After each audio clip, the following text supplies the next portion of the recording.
Good morning everyone.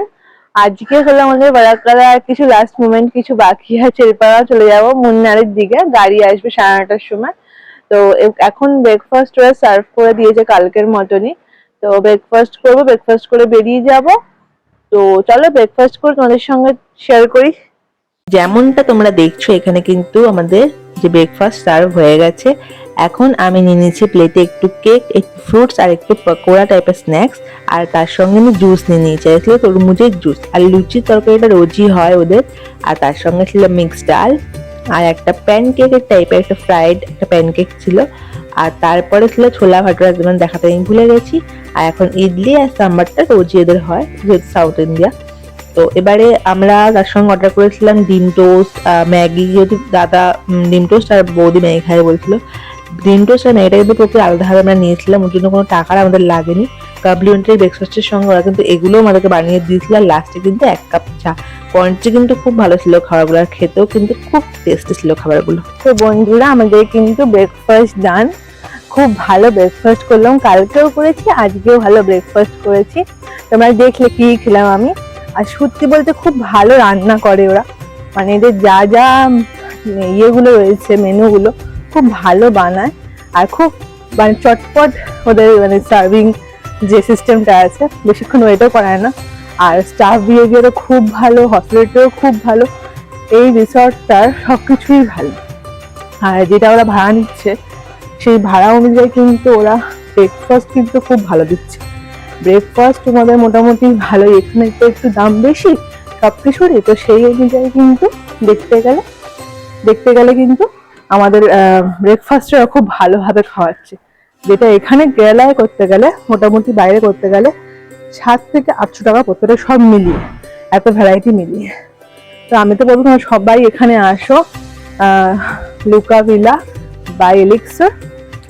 তোমাদেরকে আমি last একটু সমুদ্রের ভিউটা দেখিয়ে দিচ্ছি। আর আমিও দেখতে যাচ্ছি, কারণ মুন্নারে তো খুব খালি পাহাড়ি আছে, ওখানটা সমুদ্র নেই সেরকম।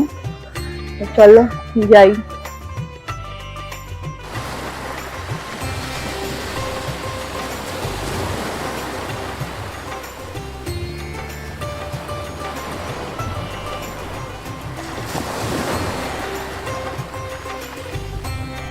গাড়ি আমাদের চলে এসছে। আজকেও আমরা ভাড়া করেছি একটা ইনোভা, কারণ ইনোভা গাড়িটা আমাদের কিন্তু খুব কমফোর্টেবল লাগে। আর এখানে লাগেজ কিন্তু তোলা হচ্ছে, আমাদের ড্রাইভার যে হেল্প করলো কিছুটা। তো চলো টাটা বাই বাই বারকাল্লা। দারুণ কাটলো 2 দিন। আর সি ভিউ দেখতে দেখতে যে কিভাবে 2 দিন কেটে গেল আমরা সেটা বুঝতেই পারলাম না। সত্যি বলতে বন্ধুরা, আমি জীবনে প্রথমবার এত সুন্দর সমুদ্র দেখলাম, যেটা আমার লেগেছে কিছুটা ফরেন টাইপের। যে সমুদ্রগুলো আমরা দেখি ফরেনে, সেরকম ধরনের আমার কাইন্ড অফ লেগেছে।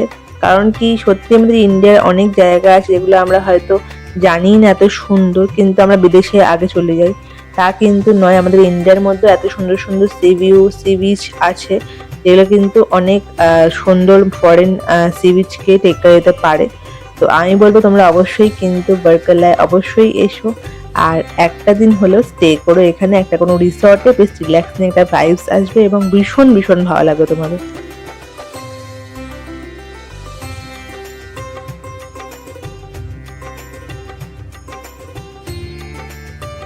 আজকের আমাদের গন্তব্য হচ্ছে মুন্নার, যেটা বারকাল্লা থেকে 251 কিলোমিটারের দূরত্বে অবস্থিত। আর এখন আমরা অন দা ওয়ে আছি, মোটামুটি বিকেল হয়ে যাবে পৌঁছাতে মুন্নারে।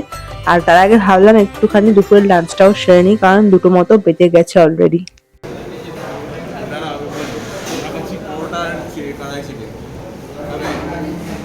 আমরা ঠিক করলাম যে আমরা খাবো কড়াই চিকেন আর পরোটা। তো এখানে যে পরোটাগুলো আছে কেরালার, আমরা যেখানেই খাচ্ছি পরোটাগুলো খুব টেস্টি আর লাচ্ছা পরোটা টাইপের এরা বানায়। আর আমরা এই বিসমি রেস্টুরেন্ট থেকে আমরা লাঞ্চটা করলাম। তো এবারে আমরা লাঞ্চ ডান, খাবারটা খুব ভালো ছিল। আর বেশ বাঙালি লোকের সঙ্গে এখানে দেখাও হলো, অনেক বাঙালি কালচারের লোক এখানে আছে, কাজ করে। আর আমরা কিন্তু কথা বলতে বলতে চলে এলাম কিন্তু মুন্নারে আমরা প্রবেশ করে গেছি। প্রায় 4 থেকে 4.5 ঘন্টার জার্নির পরে কিন্তু আমরা মুন্নারে এলাম। তো এখানে এখন আমরা আগেই যাব হচ্ছে স্পাইস গার্ডেনে। কারণ কি আমাদের স্পাইস গার্ডেন থেকে একটুখানি স্পাইসেস নেওয়ার আছে। তো আমরা ড্রাইভারজিকে বলেছি, তো উনি আমাদের নিয়ে যাবে। তোমাদের যাদের অজানা তাদেরকে বলে রাখি, কেরালা কিন্তু স্পাইসেসের জন্য খুবই বিখ্যাত। আর মুন্নারে, স্পেশালি মুন্নারেই অ্যাকচুয়ালি বিভিন্ন ধরনের স্পাইসেসের মানে পরিপূর্ণ গার্ডেন এখানে দেখতে পাওয়া যায়, এবং প্রচুর স্পাইসেস গার্ডেনও দেখতে পাওয়া যায় এখানে, আর বিক্রিও হয়। তো আমরা তাই ঠিক করেছি যে আমরা এখান থেকে বেশ কিছু স্পাইসেস ঘরের জন্য কিনে নিয়ে যাবো। আর দেখতে পাচ্ছ কত সুন্দর বিউটি এই মুন্নারে। এত সুন্দর দৃশ্য দেখে আমার মনে হচ্ছিল যে আমরা হয়তো সাউথ ইন্ডিয়া ছেড়ে নর্থ বেঙ্গলে এসেছি। কারণ নর্থ বেঙ্গলে যেগুলো লাটাগুড়ির যে জঙ্গলগুলো আছে ঠিক সেরকমই লাগছিল। যত উপরে উঠছে তত বেশি যেন মনে হচ্ছে মেঘ আমাদের কাছে চলে আসছে, আর ফগি ফগি ওয়েদার হয়ে গেছিল। সামান্য একটু বৃষ্টিও কিন্তু এখানে হয়েছিল যখন আমরা উপরের দিকে উঠছিলাম, কারণ এখানকার যে অ্যাটমসফিয়ার বা বলতে পারো আবহাওয়া একটুখানি তোমাদের যে কোনো সময় মেঘলা হতেই পারে, যেহেতু একদম পাহাড়ের পাদদেশে এই মুন্নারটি অবস্থিত। এবারে তোমাদের বলে রাখি যে বারকাল্লা থেকে তোমরা যদি মুন্নারের দিকে আসতে চাও তাহলে কিন্তু পাবলিক ট্রান্সপোর্ট পেয়ে যাবে। বাট আমরা যেহেতু ফ্যামিলি নিয়ে লাগেজ নিয়ে আমরা ট্রাভেল করছি, সেহেতু আমাদের একটা ভালো গাড়ি দরকার ছিল। আর এই গাড়িটার কিন্তু কস্ট 10,000 রুপিস পড়েছে। অনেক বার্গেন করে, অনেক খুঁজে খাজে আমরা কিন্তু এই গাড়িটা রেন্ট নিয়েছিলাম। যাই হোক, আমরা কিন্তু স্পাইস গার্ডেনে চলে এসেছি। তো চলো তোমাদের সঙ্গে শেয়ার করি এখানকার বিউটি অ্যান্ড অল স্পাইস।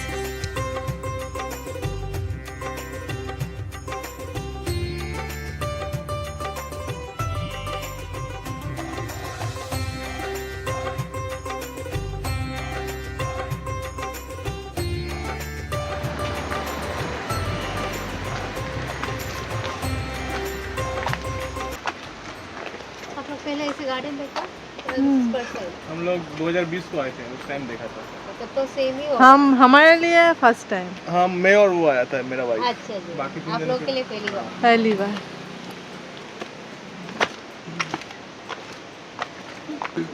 तो अभी कुछ अभी सीजनल वाला स्पाइसेस रहेगी और कुछ मेडिसिनल प्लांट होता है, वो दोनों का गार्डन है ये। वो देख लीजिए, अंजीर है वो, अंजीर। लेकिन थोड़ा बड़ा वाला। अच्छा अच्छा। तो जो हम आयुर्वेदिक मेडिसिन बनते हैं ना, च्यवनप्राश वगैरह बनाते हैं, अभी इंसुलिन प्लांट है, मधुनासिनी कहते हैं इसको। अच्छा अच्छा। मधुनासिनी मतलब जिसको डायबिटीज वगैरह। ये बहुत सेटर है, हर्जोर कहते हैं इसको। अच्छा। आजकल बहुत सारे मतलब एगो 50 के बाद नी पेन वगैरह बॉडी पेन होता है ना, मतलब जो साइनेबल फ्लूइड कम हो जाता है, तो घुटनों का बीच का जो लुब्रिकेंट होता है वो कम हो जाने से उसको बढ़ाने के लिए ये यूज़ करते हैं। इसका जो ये स्टेम है, अच्छा। ये फ्लूइड बढ़ाने में महीने का चाल निकाल के निकाल। अभी तो ये छोटा है, थोड़ा डार्क ब्राउन होना पड़ेगा। और ये पेपर, अच्छा। मतलब सारा पेपर यहीं से आते हैं। पहला होगा ग्रीन, देन आपको जो होगा काली मिर्च मिल जाएगा, रेड पेपर होता है, फिर वाइट पेपर, सारा यहीं से आते हैं। अच्छा। तो है हाँ, हाँ। ज़्यादा काला नहीं से काम करते हैं क्या? बता पाएगा क्या है? नहीं बता पाएंगे ये वाला क्या है। वैनिला। वैनिला, अच्छा, जिससे वैनिला है एसेंस क्या? बनता है ना, वैनिला एसेंस था ना। अभी मैं बाद में दुकान पे रखा है सूखा वाला, वो बाद में दिखाते हैं। अब इसमें फ्लेवर नहीं आएगा, स्मेल नहीं आएगा। अच्छा। सूखने के बाद ही जो काला हो जाएगा, हम्म, उसके बाद ही वनीला वाला फ्लेवर आता है। अच्छा। दिख रहा है छोटा वाला, ये पाइप में जो है। अभी बारिश हो गया इसलिए है, नहीं तो बाहर वो पूरा आता है। भीतर जा रहा है एक बार। हाँ, पाइप में दिख रहा है ना। हाँ हाँ, पाइप में दिख रहा है। अच्छा। हनी बहुत बी। ही छोटा होता है।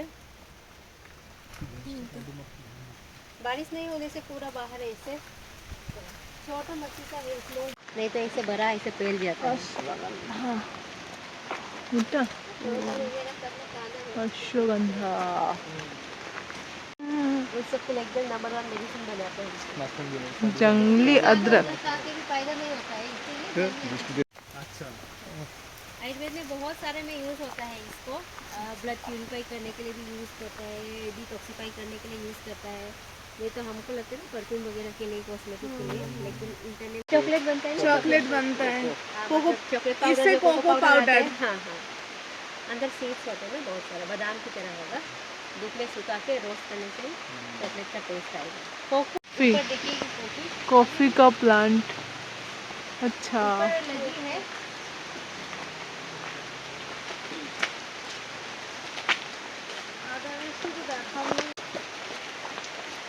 अच्छा ये सब अपना इम्यून शक्ति जो इम्प्रूव करने के लिए यूज़ होता है। इसका जो जड़ होता है वही यूज़ करता है। ये सब कोरोना का समय में बहुत डिमांड ज़्यादा। ये था क्या ले लिया? इसका हेयर ग्रोथ के लिए भी यूज़ करता है। उधर केशवर्धन ये पर्पल वाला फूल है ना, और ये आम्ल कुमकुमादी तैलम में भी यूज़ करता है। और इसमें नेचुरल हाइड्रोक्लोरिक एसिड वगैरह कंटेंट होता है, और प्रिजर्वेटिव के तौर पे भी, मतलब जैसे हम एलोवेरा जेल यूज़ करते हैं ना। रुद्राक्ष का पेड़ জায়ফল ওর মধ্যেই জয়িত্রী হয়। এটা কি জোয়ান জোয়ান জোয়ান পাতা। কোনটা নিল এইটা জোয়ান পাতা। যেরকমটা তোমাদেরকে আমি কিছুক্ষণ আগেই বললাম যে এখানকার ওয়েদারের কোনো ঠিক ঠিকানা নেই। তো ঝড়ে ঝমঝমিয়ে বৃষ্টি শুরু হয়ে গেছিল যখন স্পাইস গার্ডেনে ছিলাম। তো আমরা স্পাইস গার্ডেন ঘুরতেই পারিনি, কারণ কি এত বৃষ্টি পড়ছিল। যাই হোক, আমরা মোটামুটি অনেক গাছগাছালি দেখলাম, তোমাদেরকে দেখানোর চেষ্টা করলাম। তো এবার আমরা যাচ্ছি আমাদের যে হোমস্টেটা এখানে নেওয়া হয়েছে মুন্নারে, তার দিকে গন্তব্যে। তো আজকে তো আর কিছু শেয়ার করার নেই সেরকম ভাবে, জাস্ট আমরা গিয়ে রেস্ট করব। কালকে সবকিছু ঘুরে দেখাবো তোমাদেরকে এখানকার সাইট সিন গুলো। তো চলো যাই, আমরা দেখি আর কি করতে পারি আজকের দিনটা। তোমাদের সঙ্গে আমি অবশ্যই সেগুলো শেয়ার করবো।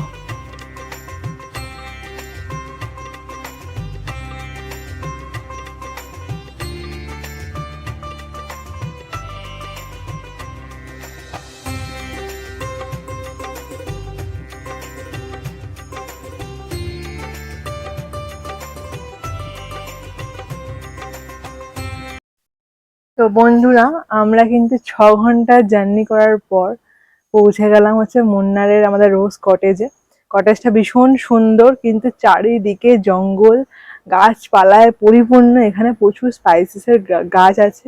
আমরা যে কটেজটা আছে সেই কটেজটাতেও আছে। তোমাদের সকালে সবকিছু দেখাবো, এখন সবকিছু অন্ধকার। দেখো তোমরা, সবকিছু মানে অন্ধকার। এটা আমি রিসর্ট না স্যার, এটা একটা হোমস্টে টাইপের কটেজ। এখানে আমরা আছি, আর নিচে প্রচুর গাছ গাছালি, সুন্দর সুন্দর ফুলের গাছে ভর্তি। আর একটু যেহেতু এটা মানে উপরের দিক সি লেভেল থেকে, তার জন্য একটু পাহাড়ি এলাকা বলে একটু বৃষ্টি বৃষ্টি ওদের সবসময় হয়ে থাকে। বৃষ্টিও পড়ছিল যখন আমরা স্পাইস গার্ডেনে গেছিলাম। আমরা একদম মুন্নার মেইন রোডের ওপরে আছি।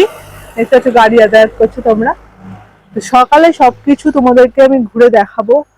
আর আপাতত এখন তো আমি রুমে মানে রেস্ট করবো, অনেকক্ষণ জার্নি করে এসেছি আমরা।